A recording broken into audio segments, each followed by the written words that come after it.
오늘 이 17장 여기까지는 하나님이 아브라함에게 나타나셔서 하신 말씀입니다. 그런데 하나님이 아브라함에게 나타나셔서 크게 세 가지를 말씀해 주셨어요. 첫째로는 이 17장은 그 핵심이 언약입니다. 하나님이 언약을 세우시고, 그래서 아브라함에게는 이제는 아브라함이라 하지 말고 아브라함이라고 해라. 열국의 아비가 된다 라고 얘기하며 너를 통해서 후손이 번성해 주겠다 약속해 줍니다. 그런데 여기에서 17장 1절부터 8절까지 말씀하시는 그 말씀을 아브라함은 듣지만 속으로는 그런 것 같아요. 하나님은 이삭에 대한 말씀을 하시는데 아브라함은 이스마엘에 대한 얘기로 자꾸 착각을 하는 것 하지 않았나 그런 생각을 해요. 그 다음에 두 번째 9절부터 14절까지는 할례를 행해라. 언약의 표시다 라고 얘기하시고, 이 할례는 우리는 이 유대인들이 이 창세기 17장 9절부터 14절까지 할례를 이 표면적 할례만 자꾸 생각을 해요. 그들이 잊어버린 것 중에 하나가 어제 말씀드렸던 것처럼 민수기에 기록한 마음의 할례를 이 17장에 나와 있는 육신의 할례와 그 다음에 민수기에 나와 있는 마음의 할례, 이 두 개를 정말로 이렇게 잘 생각을 해야 돼, 같이 생각을 해야 되는데 그 생각을 하지 않는 거예요. 다시 말하면 이렇게 표현하면 좋을 것 같아요. 뭐냐 하면 우리가 뭐 예를 들면 아무리 잘생기고 또 아무리 뭐 키가 크고 헌출하고 아무리 멋있다 할지라도 노숙자 옆에는 참 가기가 어렵잖아요. 그렇죠? 노숙자가 옆에 오면 막 첫째로는 이렇게 씻지를 않고 옷도 안 씻고 몸도 안 씻고 해서 몸에서 막 이렇게 냄새가 막 심하게 나잖아요. 입 냄새부터 시작해서 세상 말로 하면 온갖 냄새가 다 나잖아요. 그러니까 아무리 잘생기고 아무리 뭐 그가 지식을 가지고 있고 뭐 어떻다 그래도 일단은 옆에 가기가 싫잖아요. 그 냄새 때문에. 똑같은 거든요. 그런데 그 사람은 씻어야 되고 옷을 입어야 되고 자기 몸을 외적으로 가꿔야 되는 것처럼 똑같이 할례라는 것도 똑같이 이 양면성을 다 가지고 있는 거예요. 그래서 그것을 가져야 되는데 유대인들은 그것을 잊어버리고 육신의 할례만 자꾸 쫓아갔더라라는 것. 그래서 그 잊어버린 것을 가지고 이제 하나님은 신약에서 사도 바울을 통해서 이 진짜 할례는 마음의 할례를 입는 것이다. 잃어버렸던 구약의 유대인들이 잊어버렸던 이 마음의 할례를 다시 강조해주고 있습니다. 그래서 우리 믿음의 성도들 어제 말씀드렸던 것처럼 정말 그리스도 안에서 마음의 할례 변화되어진 것, 그냥 마음의 할례 변화되어진 것도 마음이 변화되어지면 행동이 바뀌어지게 되고 생각이 바뀌어지는 거예요. 유대인들은 육신의 할례만 하고 있으니까 정말로 교만해요. 쉽게 말하면 우리는 이 땅에 살면서 별로 유대인들하고 같이 어울리지 않잖아요. 그죠? 그런데 이 교포들 사회에서 보면 유대인들과 함께 이렇게 거래하는 사람들, 뭐 하는 사람들 보면 정말로 대부분 유대교 유대인들은 정말로 교만하고 정말로 안 좋은 모습들이 많습니다. 하다못해서 세상 모든 사람들이 자기들을 위해서 존재하는 걸로 거의 정말로 그렇게 무시하고 그렇게 하는 경우도 종종 있어요. 그런데 그들이 이 예수님을 믿은 기독교인들이 있어요. 예수님을 믿는 기독교인들, 그들을 유대인들 말로는 메시아주라고 하는데 메시아를 믿는, 예수님을 믿는 또 이 메시아 예수님의 재림을 기다리는 그 유대인들이 있는데, 예수님을 믿는 유대인들은요, 제가 뭐 많이는 안 만나봤지만 정말로 겸손하고요. 정말로 어떻게 말할까? 예수 안 믿는 유대교 유대인들하고 기독교 유대인들하고의 차이점은 정말로 이 백로와 까마귀처럼 그렇게 달라요. 그러니까 그런 예수님 믿는 유대인들, 어떻게 이런 분이 이렇게 겸손할 수가 있을까? 이런 지식을 가진 분이 어떻게 이렇게 자기를 낮출 수 있을까? 이럴 정도로 정말로 변화되어지고 바뀌어진 그런 경우를 많이 봐요. 그러니까 우리 예수 믿는 우리 이 믿음의 성도들도 자기에게 있는 기존에 있는 모습보다가는 예수 그리스도 안에서 변화되어지고 바뀌어져 있는 그러한 믿음의 성도가 되기를 바랍니다. 그러면서 오늘 본 말씀에 세 번째로 하나님이 말씀을 해주시고 복을 주시는데, 이제는 네 아내 이름을 바꿔라. 사례 이름을 사례라 하지 말고 사라라 해라. 그래서 열국의 어미가 된다. 그래서 복을 줘서 아들을 낳게 할 것이고, 복을 줘서 열국의 어미가 되게 할 것이고, 민족의 열왕이 사라의 몸에서 그 후손으로 태어나리라. 그렇게 말씀을 해줘요. 그랬더니 17절에 아브라함이 믿음이 없어서 웃어요. 그러면서 하는 얘기가, 내 나이, 내년이면 내 나이가 100세고 사라 나이가 90인데 뻔하잖아요. 그죠?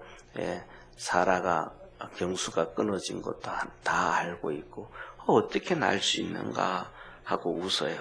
그러면서 하나님 앞에서 18절에 하나님, 그냥 이스마엘이라도 하나님 앞에서 잘 살기를 원합니다 하고 믿음 없는 얘기를 합니다. 그런데 중요한 것은 뭐냐 하면 여기 두 가지를 볼 수가 있는데, 첫째는 아브라함이고 두 번째는 하나님 같아요. 첫째 아브라함에게는 하나님이 갈대아 우르에서 올 때부터 복 주겠다 그러고 자신의 복을 계속 말씀해 주셨잖아요. 그죠? 그런데 정말로 아브라함이 기대하는 시간에 안 주신 거예요. 그래서 이제는 거의 다 포기해버린 시간인 거예요.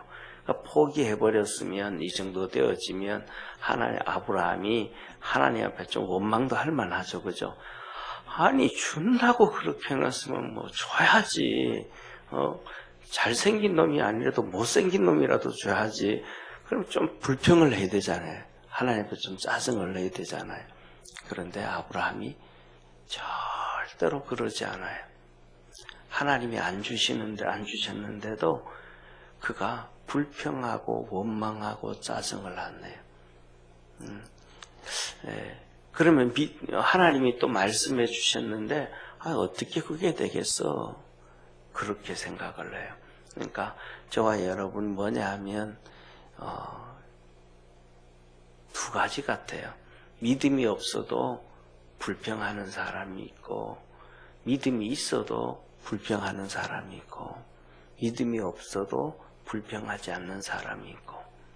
오늘 여기 아브라함을 보면 하나님이 응답해 주지 않는데도 불평하지 않더라. 우리가 세상 살아가면서 불평하고 원망하려고 하면 그것도 한도 끝도 없고, 감사하려고 해도 한도 끝도 없이 많은 것들이 있습니다. 우리가 그리스도 안에서 이렇게 아브라함처럼 원망을 접고 믿음으로 살아갈 수 있는 축복의 성도 되기를 축원합니다. 이스라엘 백성들은 애굽에서 나와서 광야에서 아침마다 하나님이 주시는 만나와 메추라기를 먹으면서도 그들은 불평하고 원망하잖아요. 하나님이 주시는 구름 기둥과 불 기둥 거기에 있으면서도 그들은 불평하고 원망을 한단 말이에요. 근데 아브라함은 안 그렇잖아요. 이런 것을 보면서 내가 어느 쪽을 선택해야 될까, 선택하며 살아야 될 것인가, 신앙생활 해야 될 것인가, 그것을 하나님은 우리에게 분명하게 보여준다. 그렇게 생각합니다. 그랬더니 하나님이 하시는 말씀이 그래요. 뭐냐면 아니라 하나님이 약속하신 하나님은 분명히 이루신다는 것을 가르쳐 주시는 거예요. 아니라 사라가 아들을 낳을 것이다. 이 안에 사라가 아들을 낳을 것이다. 그리고 먼저 이름을 얘기해줘요. 태어나면 이삭이라고 이름을 지어라. 그리고 내가 너와 언약을 세우는데 후손에게도 영원한 언약이다. 그리고 21절에 또 확실히 이렇게 못을 박아주셔요. 뭐라고 못을 박아주냐면 내년에 사라가 아들을 낳을 것이고 그 다음에 22절에 보면 그 뒤에 보면 내가 그와 또 언약을 세우리라 말씀을 해줘요. 그러면서 하신 말씀이 너가 이스마엘에 대해서 얘기했으니까 이스마엘이 하나님 앞에서 살기를 원합니다. 그렇게 얘기를 했으니까 내가 너 소리를 들어서 내가 들었다. 그래서 그놈도 복을 줘서 12방백을 낳게 하고 큰 나라를 이루도록 내가 해주겠다. 라고 하나님이 이렇게 약속을 해주신 거예요. 그래서 이 17장에 보면 하나님이 아브라함에게 오셔서 보통 이렇게 이제 하나님이 아브라함에게 나타나신다든지 이랬을 때 보면 말씀 주시고 축복해 주시고 해도 정말 아주 짧아요. 한 가지 간단하게 이래라 그렇게 말씀하시는데 이 17장에 와서는 정말로 많은 내용 오랫동안 첫 번째 너 이름부터 얘기하면서 내가 너에게 복을 줘서 이렇게 쭉 얘기해 주겠다. 그 다음에 할례는 이렇게 해서 또 하고 그 다음에 세 번째 사라는 이렇게 이름을 바꾸고 이삭을 낳게 해줄 것이고 그 다음에 그 이스마엘까지도 이렇게 복을 주겠다 하시면서 그 내용의 분량이 정말로 많고 또 하나님과의 이 만남의 시간이 상당히 긴 것 같아요. 그래서 이번 말씀을 보면서 좀 전에 말씀드렸던 것처럼 한 가지가 우리 17장 전체를 보면서 한 가지를 기억할 것이 있는데 우리의 삶의 환경에 우리가 원하는 것 또 하나님이 우리에게 응답하시겠다고 복 주시겠다고 은혜 베푸시겠다고 약속하신 것 이런 것 저런 것들이 많이 있는데 그런 것들이 늦어지고 또 힘들어지고 우리의 환경이 좀 그렇다고 할지라도 믿음 안에서 살아가는 믿음의 신앙의 믿음의 물줄기는 줄어들지 아니하는 믿음의 성도 되어지기를 축원합니다. 그래서 우리가 살아가다가 보면 항상 그러잖아요. 요새는 우리가 전부 다 뭐냐 하면 이렇게 도심 생활하니까 잘 모르지만은 우리가 시골 생활해 보면 알거든요. 이렇게 시골 생활하다가 보면 우기철이 있고 비가 안 올 때가 있어요. 그 가뭄이 이렇게 중간중간 비도 내리고 하면 이 겨울에 물이 그래도 어느 정도 쭉 있는데 우기철이 지나고 이렇게 가뭄이 찾아오기 시작하면 좀 흐르던 또랑물도 마르고 냇물도 점점 줄어들고 이게 점점 물줄기가 줄어들어요. 가뭄이니까. 그런 것처럼 우리가 신앙생활 하다가 보면 이것도 힘들고 저것도 힘들고 기도는 하고 믿음 생활 하는데 응답도 잘 안 되고 자꾸 그러다가 보면 우리의 마음이 메말라지기 시작하고 또 신앙이 메말라지기 시작하고 그러다가 보면 자꾸 이렇게 쭈그러들기 시작해요. 그런데 그럴수록 반대로 오히려 이렇게 믿음으로 달려가고 그 신앙의 물줄기가 마르지 아니하도록 아브라함처럼 이렇게 달려갈 수 있는 성도 되기를 바랍니다. 그러면 하나님께서 아브라함에게 99세에 나타나셔서 길게 말씀 주시고 응답 주시고 역사하셨던 것처럼 우리 믿음의 성도들의 삶 속에 하나님의 역사가 이루어진다. 그래서 하나님은 분명히 우리에게 응답 주시고 함께 하시는데 우리가 생각하는 그 시간에 응답하시는 것이 아니고 하나님이 원하시는 시간에 응답하신다. 그래서 그 하나님의 시간표를 기다릴 줄 알고 또 찾아갈 줄 아는 믿음의 성도 되기를 축원합니다. 기도하겠습니다. 하나님, 오늘도 하나님은 복을 약속해 주셨습니다. 사라에게 복을 주어서 아들을 낳게 하고 그에게 복을 줘서 열국의 어미가 되게 하고 그에게 복을 줘서 민족의 열왕이 그에게서 나리라 하셨습니다. 아브라함이 그 약속을 받음에도 믿음이 없어서 웃었지만 하나님 앞에서 원망하지 않고 하나님이 또 그를 긍휼히 여겨 주셨습니다. 그러면서 이스마엘에 대해서 하나님 앞에 잘 살기를 바랄 때 하나님 이스마엘에 대해서도 축복해 주었습니다. 그에게 복을 주어 12방백을 낳을 것이고 복을 주어서 큰 나라가 되게 할 것이라 하셨습니다. 이 이스마엘에게 복을 주신 것은 하나님께서 아브라함의 말을 들으셨다 하셨습니다. 하나님은 오늘도 우리의 생각을 읽으시고 또 우리의 말을 들으시고 또 우리의 모습을 보고 계신 줄 믿습니다. 우리가 하는 그 말들 또 마음들 하나님 앞에 상달되고 있음을 기억하고 믿음 안에서 고백할 줄 아는 복된 성도들 되게 하옵소서. 예수님의 이름으로 기도드립니다. 아멘.